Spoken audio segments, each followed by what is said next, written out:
Hello friends, జనవరి 24, 2006 కేరళలోని కోలాయం district కి చెందిన రంజని అనే మహిళ కవల పిల్లలకి జన్మనిచ్చింది. ఈ విషయం తెలిసిన రంజని తల్లి చాలా అంటే చాలా సంతోషపడింది. 17 రోజుల తర్వాత రంజని వాళ్ళ తల్లి శాంతమ్మ పుట్టిన పిల్లలకి బర్త్ సర్టిఫికేట్ చేపిద్దామని చెప్పి పంచాయతీ ఆఫీస్కి వెళ్ళింది.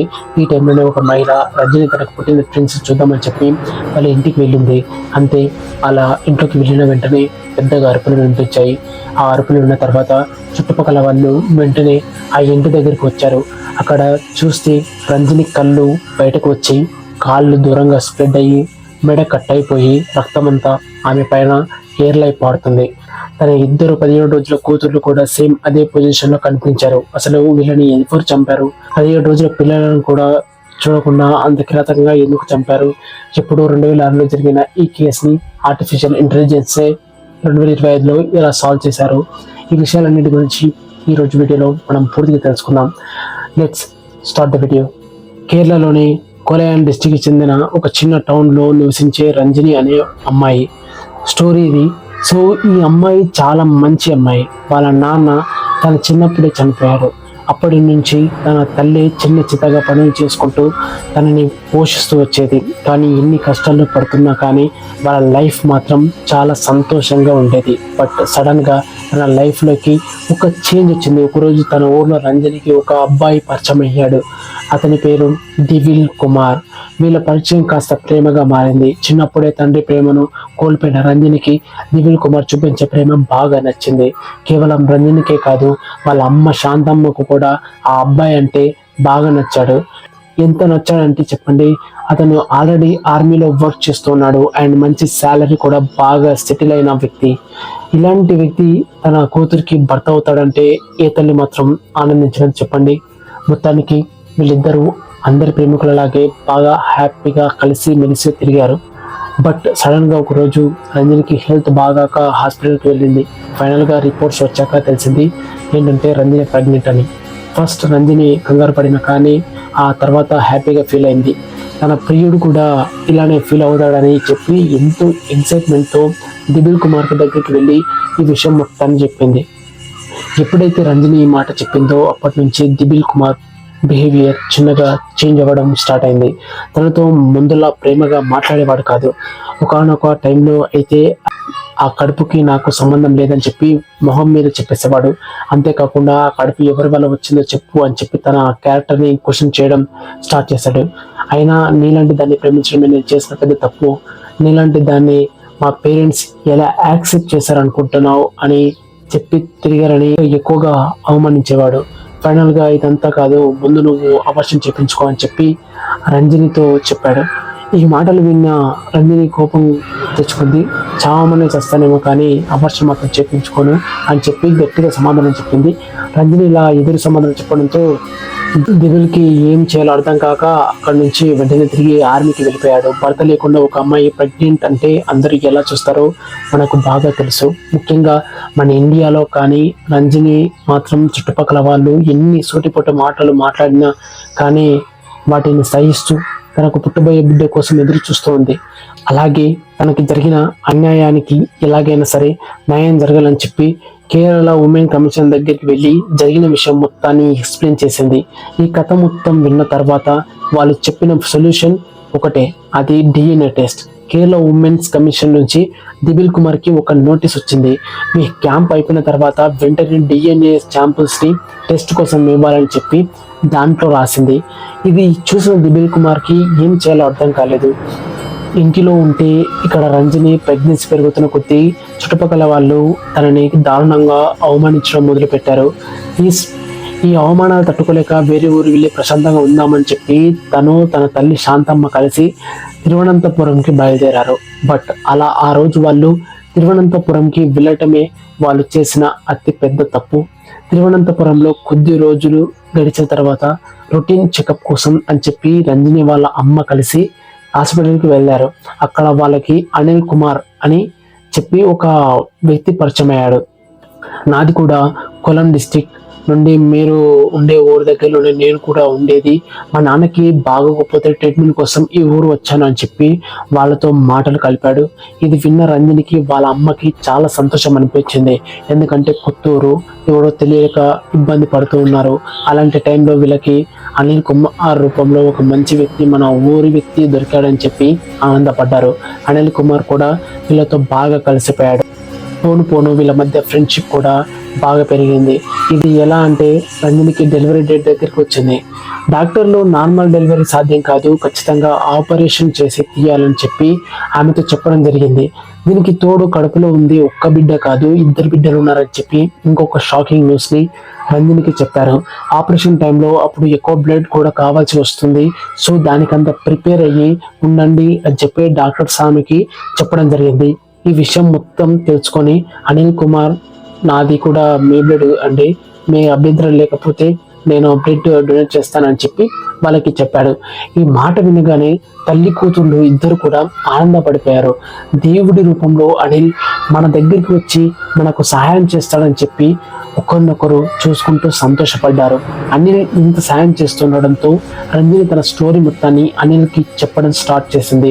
తన లవ్ స్టోరీని, దిబిల్ చేసిన మోసాన్ని, చుట్టుపక్కల వాళ్ళు చేసిన అవమానాలన్నిటినీ కూడా అనిల్ కుమార్తో షేర్ చేసుకుంది.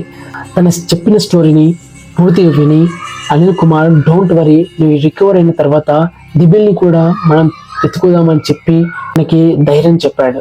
అలాగే తను ఇంకొక ఆఫర్ కూడా ఇచ్చాడు.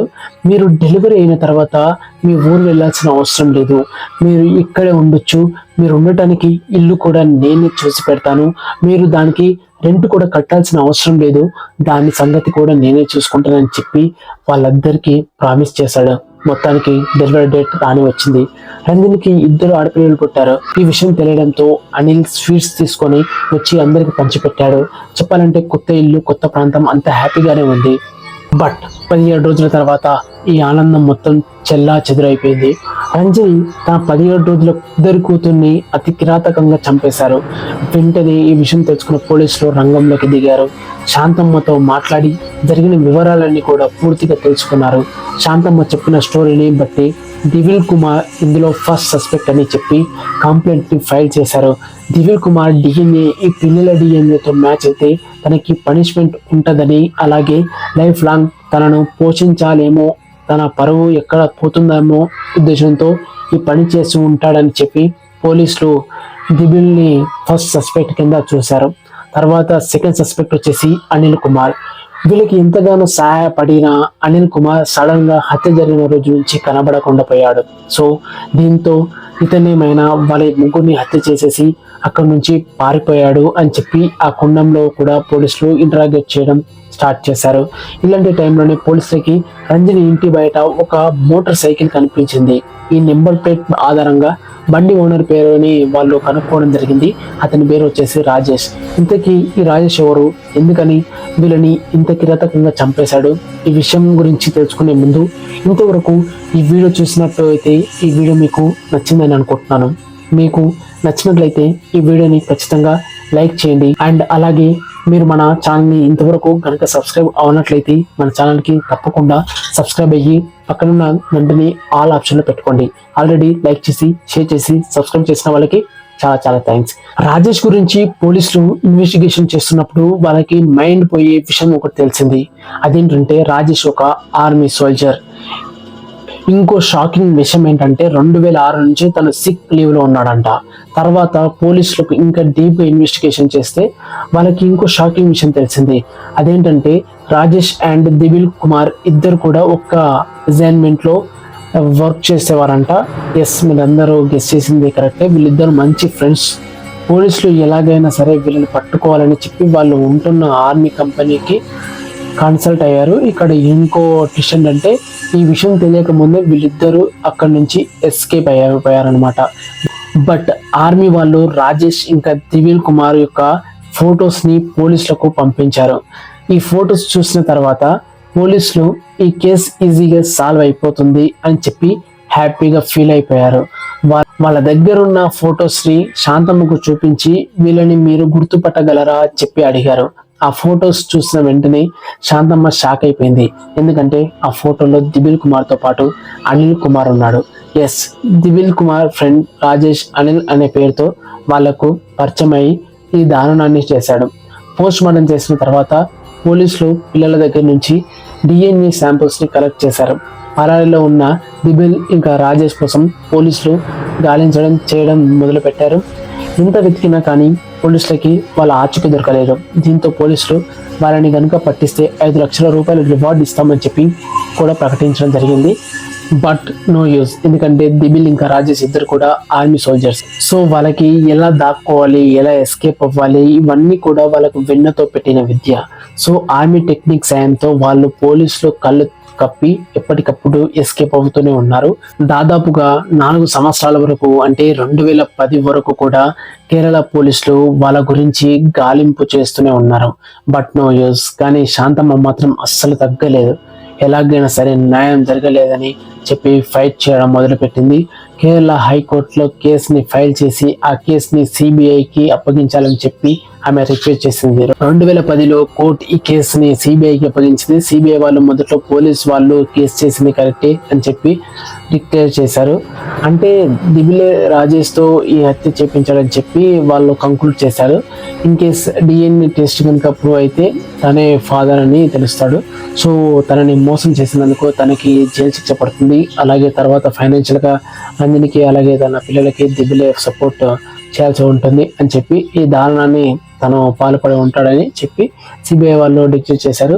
తర్వాత సిబిఐ వాళ్ళు కూడా 2013 వరకు దిబిల్ ఇంకా రాజేష్ ని పట్టుకోవడం కోసం గాలి చేశారు. బట్ సిబిఐ కూడా ఫెయిల్ అయిపోయింది. మొదట్లో కేరళ పోలీసులు ఇచ్చిన 5 లక్షల రివార్డ్ సిబిఐ వాళ్ళు 20 లక్షలకు పెంచారు. అయినా కానీ ఏ ఒక్కరు కూడా వాళ్ళని పట్టించలేకపోయారు. ఎన్నో సంవత్సరాల పాటు టాప్ ప్రయారిటీలో ఉన్న ఈ కేసు కాస్త ఇప్పుడు అడక మీద ఎక్కడో పడేసి ఉంది. 10 సంవత్సరాల తర్వాత, అంటే 2023లో మనోజ్ అబ్రహం అని చెప్పి ఆ డిస్టిక్ కి కొత్త IPS ఆఫీసర్ వచ్చాడు. ఇతని స్పెషాలిటీ ఏంటంటే కొత్త కేసులతో పాటు సాల్వ్ చేయని ఓల్డ్ కేసెస్ ని కూడా తిరిగి మళ్ళీ ఓపెన్ చేసి వాటిని సాల్వ్ చేయడం. ఇలాంటి టైంలోనే అబ్రహం టేబుల్ మీదకి రంజికి కేసు వచ్చింది. ఆ కేసుని చదివి అబ్రహం షాక్ అయిపోయాడు. తల్లిని కేవలం 17 రోజులు ఉన్న పసికన్నుల్ని ఇంత కిరాతకంగా చంపిన వాళ్ళని ఎలాగైనా పట్టుకోవాలని చెప్పి డిసైడ్ అయిపోయాడు. వెంటనే వాళ్ళ దగ్గర ఉన్న ఓల్డ్ ఫొటోస్ని తీసుకొని వాళ్ళ టీంకి ఆ ఓల్డ్ ఫొటోస్ ఇచ్చి AI టెక్నాలజీ ద్వారా ప్రజెంట్ వీళ్ళు ఎలా ఉంటారో ఆ ఇమేజ్ని క్రియేట్ చేయమని చెప్పి వాళ్ళకి టాస్క్ ఇచ్చాడు. వాళ్ళ టెక్నాలజీ టీం దాదాపుగా 15 రోజుల పాటు కష్టపడి 18 సంవత్సరాల తర్వాత వాళ్ళు ఎలా ఉంటారనే ఇమేజ్ AI సాయంతో వాళ్ళు క్రియేట్ చేయడం జరిగింది. ఆ ఫోటోస్ చూసిన అబ్రహం అసలు లేట్ చేయకుండా AI టెక్నాలజీ యూజ్ చేసి సోషల్ మీడియా ప్లాట్ఫామ్స్ మొత్తాన్ని కూడా తరోగా చెక్ చేయమని చెప్పి వాళ్ళకి ఆర్డర్స్ ని పాస్ చేశాడు. దాదాపుగా 4 నెలల పాటు కేరళ పోలీసులు ఆర్టిఫిషియల్ ఇంటెలిజెన్స్ సాయంతో డీప్ గా సెర్చ్ చేయడం స్టార్ట్ చేశారు. ఈ టైంలో కొన్ని ఫోటోలు 10% మ్యాచ్ అయితే ఇంకొన్ని ఫోటోలు 35% వరకు మ్యాచ్ అయ్యాయి. బట్ ఒకరోజు మాత్రం సోషల్ మీడియాలో ఒక్క ఫోటో కనిపించింది. ఇది రాజేష్ AI ఫోటోతో 92% మ్యాచ్ అయింది. కేరళ పోలీసులు ఏమాత్రం కూడా లేట్ చేయకుండా ఆ ఫోటో ఎవరో పెట్టారో వాళ్ళని ట్రేస్ చేశారు. ఈ ఫోటో పుడిచ్చేరిలో జరిగిన ఒక పెళ్లిలో తీసిన ఫోటో. దీన్ని ఒక లేడీ గ్రూప్ ఫోటో దిగి తన ఇన్స్టాగ్రామ్ లో పోస్ట్ చేసింది. అబ్రహం ఈ విషయం తెలుసుకున్న వెంటనే సిబిఐకి ఇన్ఫార్మ్ చేసి పుడిచ్చేరి పోలీసుల హెల్ప్ తో రాజేష్ కి సిమిలర్ గా ఉన్న వ్యక్తిని వాళ్ళు పట్టుకున్నారు. ఇన్వెస్టిగేషన్ టైంలో ఆ లేడీని ఇతను ఎవరు అని చెప్పి అడిగినప్పుడు తను మా అంకుల్ అవుతాడు, అతని పేరు ప్రవీణ్ కుమార్ అని చెప్పింది. దీంతో ఆ ప్రవీణ్ కుమార్ అని పేరు గల వ్యక్తిని పట్టుకున్న పోలీసులు నువ్వే కదా నిజమైన రాజేష్ చెప్పు అని చెప్పి అతన్ని క్వశ్చన్ చేయడం జరిగింది. బట్ అతను మాత్రం లేదు, నా పేరు ప్రవీణ్ కుమార్, రాజేష్ కాదు, రాజేష్ ఎవరో నాకు తెలియదు అని చెప్పి పోలీసులకు చెప్పాడు. కానీ పోలీసులు మాత్రం అవునవును నువ్వు రాజేష్వే, అనిల్ కుమార్ అనే పేరు కూడా నీదే, ఇప్పుడు ప్రవీణ్ కుమార్ అనే పేరు పెట్టుకొని తిరుగుతున్నావు, ఆ మాత్రం తెలియదని చెప్పేసి వాళ్ళ స్టైల్లో ఇంట్రాగేషన్ చేయడం స్టార్ట్ చేశారు. దీంతో ప్రవీణ్ కుమార్ అవును నేనే రాజేష్ అని చెప్పి ఒప్పేసుకున్నాడు. రాజేష్ దొరకడంతో అస్సలు టైం వేస్ట్ చేయకుండా దిబిల్ కుమార్ డీటెయిల్స్ ని కూడా పోలీసులు కనుగొన్నారు. వీళ్ళిద్దరు కూడా ఇంటీరియల్ డిజైన్స్ లో బిజినెస్ పార్ట్నర్ గా ఉంటున్నారు. అలాగే దిబిల్ తన పేరుని విష్ణు అని చేంజ్ చేసుకుని ఒక టీచర్ ని పెళ్లి చేసుకుని తన జీవనాన్ని సాగించాడట. తర్వాత పోలీసులు విష్ణు అని మారు పేరు పెట్టుకున్న దిబిల్ ని అరెస్ట్ చేశారు. విష్ణు కూడా తనే దిబిల్ అని చెప్పి ఒప్పేసుకున్నాడు. ఈ ఏఐ టెక్నాలజీ ఫ్యూచర్ లో హెల్ప్ అవుతుందా లేదా ప్రమాదకరం అవుతుందా తెలియదు, కానీ ఈ కేసులో మాత్రం కేరళ పోలీసులు ఏఐ సాయంతో 19 ఏళ్ల క్రితం నాటి కేసుని సాల్వ్ చేసి నేరస్తులకి తగిన శిక్ష పడేలా చేశారు. ఇలా 19 సంవత్సరాల తర్వాత శాంతమ్మకి చనిపోయిన తన కూతురు మనవరాలికి ఆర్టిఫిషియల్ ఇంటెలిజెన్స్ ద్వారా న్యాయం జరిగింది. సో దీనిపైన మీ ఒపీనియన్ ఏంటో ఖచ్చితంగా కింద కామెంట్ చేయండి. అండ్ అలాగే ఈ వీడియో నచ్చితే ఖచ్చితంగా లైక్ చేయండి, షేర్ చేయండి, దాంతోపాటుగా మన ఛానల్కి సబ్స్క్రైబ్ అవ్వండి. Thanks for watching. ఇంకో మంచి ఎపిసోడ్తో మళ్ళీ కలుసుకుందాం. Till then take care and bye bye.